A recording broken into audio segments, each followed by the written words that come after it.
as relações no além-túmulo. Da existência de diferentes ordens de espíritos, resulta para estes alguma hierarquia de poderes? Há entre eles subordinação e autoridade? Muito grande. Os espíritos têm uns sobre os outros autoridade correspondente ao grau de superioridade que hajam alcançado. Autoridade que eles exercem por um ascendente moral irresistível. Podem os espíritos inferiores subtrair-se à autoridade do que lhes são superiores? Eu disse irresistível. O poder e a consideração de que um homem gozou na terra lhe dão supremacia no mundo dos espíritos? Não, pois que os pequenos serão elevados e os grandes rebaixados. Lê os Salmos. Como devemos entender essa elevação e esse rebaixamento? Não sabes que os espíritos são de diferentes ordens, conforme seus méritos? Pois bem, o maior da terra pode pertencer à última categoria entre os espíritos, ao passo que o seu servo pode estar na primeira. Compreendes isto? Não disse Jesus: aquele que se humilhar será exalçado, e aquele que se exalçar será humilhado? Aquele que foi grande na terra e que como espírito vem a achar-se entre os de ordem inferior, experimenta com isso alguma humilhação? Às vezes bem grande. Mormente se era orgulhoso e invejoso. O soldado que depois da batalha se encontra com seu general no mundo dos espíritos, ainda o tem por seu superior? O título nada vale. A superioridade real é que tem valor. Os espíritos das diferentes ordens se acham misturados uns com os outros? Sim e não. Quer dizer, eles se veem, mas se distinguem uns dos outros. Evitam-se ou se aproximam conforme a simpatia ou a antipatia que reciprocamente uns inspiram aos outros, tal qual sucede entre vós. Constituem um mundo do qual o vosso é pálido reflexo. Os da mesma categoria se reúnem por uma espécie de afinidade e formam grupos ou famílias unidos pelos laços da simpatia e pelos fins a que visam. Os bons, pelo desejo de fazerem o bem. Os maus, pelo de fazerem o mal, pela vergonha de suas faltas e pela necessidade de se acharem entre aqueles espíritos que a eles são semelhantes. Todos os espíritos têm reciprocamente acesso aos diferentes grupos ou sociedades que eles formam? Os bons vão a toda parte, e assim deve ser, para que possam influir sobre os maus. As regiões, porém, que os bons habitam estão interditadas aos espíritos imperfeitos, a fim de que não as perturbem com suas paixões inferiores.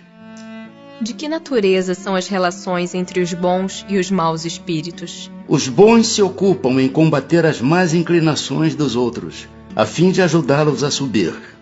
É sua missão. Por que os espíritos inferiores se comprazem em nos induzir ao mal? Pelo despeito que lhes causa o não terem merecido estar entre os bons.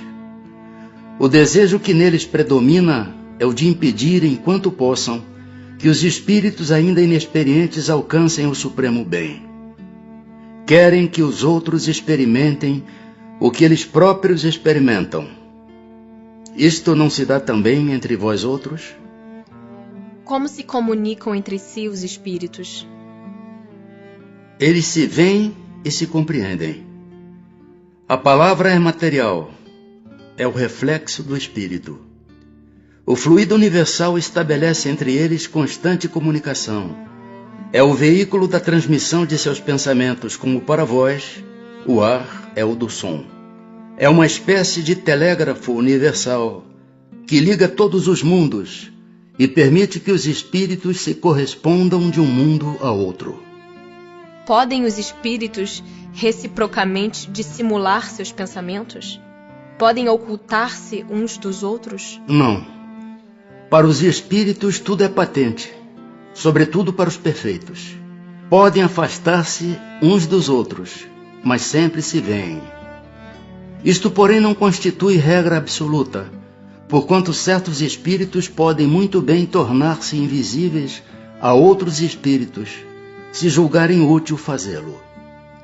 Como podem os espíritos, não tendo corpo, comprovar suas individualidades e distinguir-se dos outros seres espirituais que os rodeiam? Comprovam suas individualidades pelo perispírito, que os torna distinguíveis uns dos outros, como faz o corpo entre os homens. Os espíritos se reconhecem por terem coabitado a terra? O filho reconhece o pai? O amigo reconhece o seu amigo?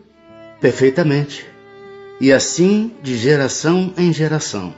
Como é que os que se conheceram na terra se reconhecem no mundo dos espíritos? Vemos a nossa vida pretérita e lemos nela como em um livro. Vendo a dos nossos amigos e dos nossos inimigos, aí vemos a passagem deles da vida corporal à outra.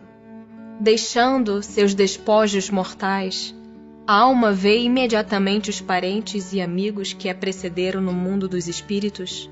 Imediatamente, ainda aqui, não é o termo próprio.